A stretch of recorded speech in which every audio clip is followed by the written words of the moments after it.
Hello साथियों, नमस्कार। English campus पर आप सभी का स्वागत है।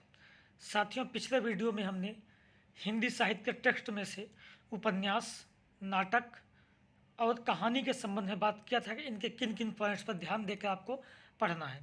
इस वीडियो में हम कविता, निबंध और अन्य गतिविधियों के संबंध में बात करेंगे कि इनके किन किन विशेष बिंदुओं पर आपको ध्यान देना है, कैसे पढ़ना है। ठीक है, तो आइए सबसे पहले हम देखते हैं कविता कि कविता में आपको किन किन बिंदुओं पर ध्यान देकर पढ़ना है, रिवीजन करना है, डाटा इकट्ठा करना है। तो कविताओं के संबंध में देखिए तो कविता प्रकाशित कब हुई, किस संग्रह में हुई और किस पत्रिका में प्रकाशित हुई, ये प्रकाशन संबंधित बात ध्यान देनी है। कविता की शैली में कविता मुक्तक है या प्रबंध है, तुकांत है, अतुकांत है, छोटी है या बड़ी है, ये आपको ध्यान देना है। कविता में मुख्य छंद कौन सा है, रस कौन से, अलंकार कौन सा, शब्द शक्ति कौन सी है, ये भी आपको ध्यान रखना है। कविता की पृष्ठभूमि और मूल संवेदना, इसकी जानकारी आपको अच्छे से होनी चाहिए कि कविता का विषय क्या है, किस विषय से संबंधित, प्रभावित कहाँ से है कविता, और कविता का उद्देश्य क्या है, क्या कहना चाहता है कवि। इससे संबंधित प्रश्न अक्सर बनाए जाते हैं कथन निष्कर्ष में भी, और वैसे भी 4-5 वाक्य देखें कि कविता के संबंध में क्या सही है, क्या गलत है। कविता में कौन कौन से पात्र हैं, इनका भी विशेष तौर पर आपको ध्यान देना है। पर कविता में किस शहर की बात आई है, किस शहर नगर की बात, घटनाएं कौन कौन सी कविता में घटित हो रही हैं, किस ऐतिहासिक व्यक्ति का नाम आया है। जैसे इस बार पूछा था अंधेरे में, कविता में कौन कौन से व्यक्ति का नाम आया है, ये आपको ध्यान देना है। कविता के शीर्षक का तात्पर्य क्या है, और कविता में शीर्षक के अलावा उपशीर्षक भी और अन्य हैं, तो उनका क्रमबद्ध नाम आपको पता होना चाहिए कि उपशीर्षक कौन कौन से हैं। कविता में पात्रों के लिए संबोधन कौन कौन से हैं। जैसे इस बार पूछा था कि सरोज स्मृति में निराला निराला जी सरोज के लिए क्या क्या संबोधन देते हैं। ठीक है, तो आपको ध्यान देना है। जैसे असाध्य वीणा में प्रियंवद आया है, तो ये पात्र पूछ लेता है प्रियंवद किसे का, तब प्रियंवद का तात्पर्य क्या होता है, केस कम्बली का तात्पर्य क्या होता है, केस कम्बली प्रियंवद, ये भी आपको ध्यान देना है। कविता में कुछ सूक्तियाँ, लोकोक्तियाँ, मुहावरे या कोई विशेष शब्द आया है तो उस पर टर्म पे भी आपको पता होना चाहिए, आपको ध्यान देना है। कविता की प्रमुख पंक्तियाँ कौन कौन सी, उनका अर्थ क्या है, उनको क्रम से जानकारी, जैसे कौन पंक्ति शुरू में आ रही, कौन सी बाद में आ रही, आपको पता होना चाहिए। जैसे इस बार महादेवी की वर्मा की बीन भी हूँ मैं तुम्हारी रागिनी भी हूँ, कविता की पंक्ति क्रम से मिलाने को दे दिया था। कविता के संबंध में विद्वानों की राय, कथन क्या है, ये भी आपको पता हो। और जो कवि हमारे में लगा हुआ है, कवित्री लगी हुई, उनकी अन्य कविताएं कौन कौन सी है, अन्य कविता संग्रह कौन कौन सा, उनका प्रकाशन कब हुआ, और उनका कविता संग्रह का मूल कथ्य क्या है, ये भी आपको जानकारी होनी चाहिए। तो कविताओं के संबंध में इन बिंदुओं पर आपको विशेष तौर पर ध्यान देना है, यही बिंदु है, इसके अलावा कुछ नहीं है। ठीक है, अब आते हैं निबंध पे। तो निबंध के संबंध में सबसे पहले तो आपको प्रकाशन वर्ष देखना है, किस संग्रह में प्रकाशित हुआ, ये भी आपको देखना है। निबंध की पृष्ठभूमि क्या है और उद्देश्य क्या है, निबंध किससे संबंधित है। ठीक है, ये भी आपको पता होना चाहिए। जैसे भारत वर्षनोत्सव कैसे हो सकती है, तो ये कहाँ, बिहार के ददरी मेले में पहले, सबसे पहले इन्होंने भाषण दिया था, उसका है। तो ये आपको पता होना चाहिए कहाँ ये बोला गया है, कैसे था, भाषण का संग्रह है या किन्होंने लिखा, किस उद्देश्य से लिखा था। जैसे शंभू के चिट्ठे और खत बाल मुकुंद गुजराट का, जिनको पत्र लिखते हैं, उससे है। तो ये आपको पता होना चाहिए उद्देश्य क्या है, पृष्ठभूमि क्या है। निबंध में कोई गीत आए हों तो उनको आपके पास जानकारी हो, लेखक के या किसी अन्य रचनाओं का नाम अगर निबंध में आया हो, कोई विशेष घटना उल्लेख की गई हो, तो उसका भी आपको पता होना चाहिए किस निबंध में यह घटना उल्लेखित की गई है। निबंध में कोई सूक्तियाँ आई हैं, लोकोक्तियाँ आई हैं, मुहावरे आए हैं, या कोई विशेष शब्द आए तो उनका अर्थ आपको पता हो, किस निबंध से ये पता हो।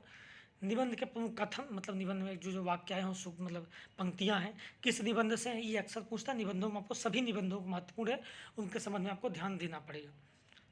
जितने ललित निबंध हैं उनमें तो अक्सर आपको ध्यान देना पड़ेगा।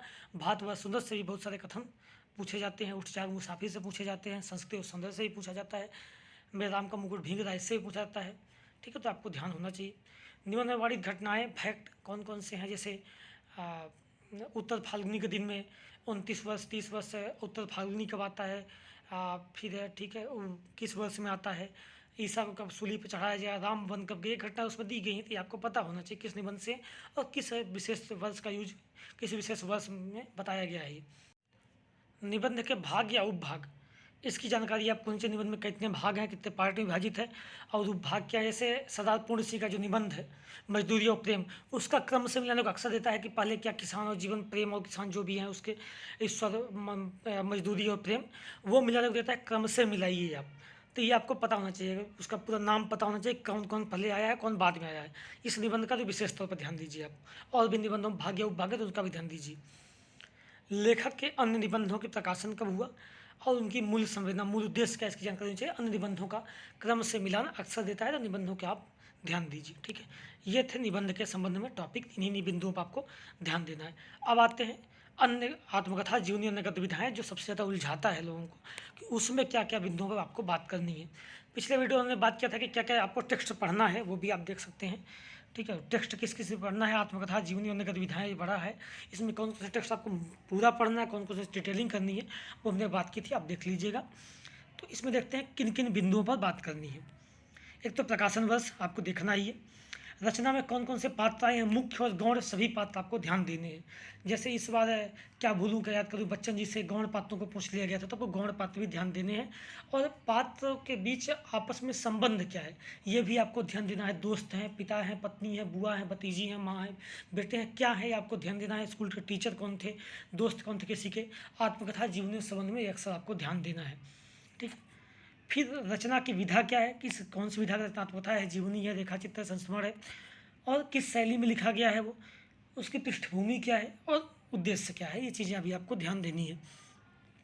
रचना में कितने अध्याय हैं या भाग या उपभाग हैं, इनके नाम क्रम से याद होने चाहिए। ठीक है, जैसे ये संस्कृत चार अध्याय याद रहेगा, याद के संबंध में आपको पूरे भाग नाम याद होने चाहिए। भाग में उपभाग कौन से, सब पॉइंट कौन कौन से हैं। संस्कृत चार अध्याय अक्सर पूछ लेता है कि इनके सब पॉइंट अध्याय 2 में से इनमें से कौन नहीं है या कौन है, ये आपको अच्छे से ध्यान देना पड़ेगा। अरे यावत रहेगा याद का इस बार क्रम से मिलाने को दिया था, कौन कौन से भाग इसमें हैं या कौन कौन से टाइटल इसमें से है, उसमें से हैं।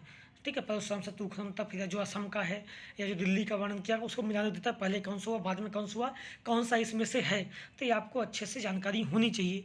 संस्कृत चार अध्याय का तो आपका पूरा पता होना चाहिए, कौन कौन से अध्याय में कौन कौन सा सब पॉइंट है। ठीक है, तो अध्याय भाग और भाग आप विशेष ध्यान दीजिए, इससे संबंधित एक दो प्रश्न अक्सर पूछा जाता है। रचना में किस शहर की बात, किस नगर, किस स्थान की बात हुई है, यह भी आपको जानकारी होनी चाहिए।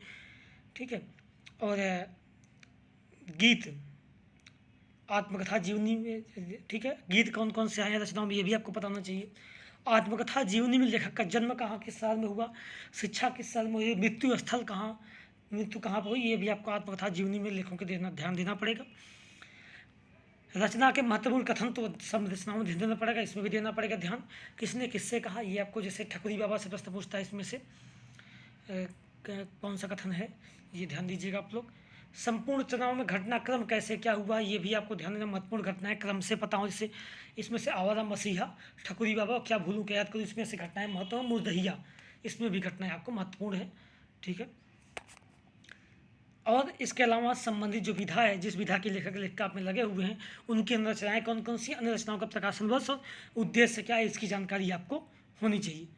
ठीक है, तो यही प्रमुख बिंदु हैं जिससे आपका प्रश्न पूछा जाता है। अब तक जितनी परीक्षाएं अभी इस बार हुआ है उसमें भी इन्हीं बिंदुओं से आपके प्रश्न आए हैं, तो आप लोग ये बिंदु ध्यान दीजिएगा। हमने पिछले वीडियो में उपन्यास, कहानी और नाटक का बताया था, इसमें कविता, निबंध और अन्य गतिविधियाँ जो भी हैं उनका बता दिया। आपके 6 टॉपिक, 6 जो यूनिट है उनका कंप्लीट हो गया कि किन के प्रश्न कहाँ से पूछे जाते हैं, किन किन बिंदुओं में आपको बात करनी है, देखनी है, नोट्स बनाने हैं, डिटेलिंग करनी है। ठीक है, तो अब आप लोग जून की तैयारी में लग जाइए।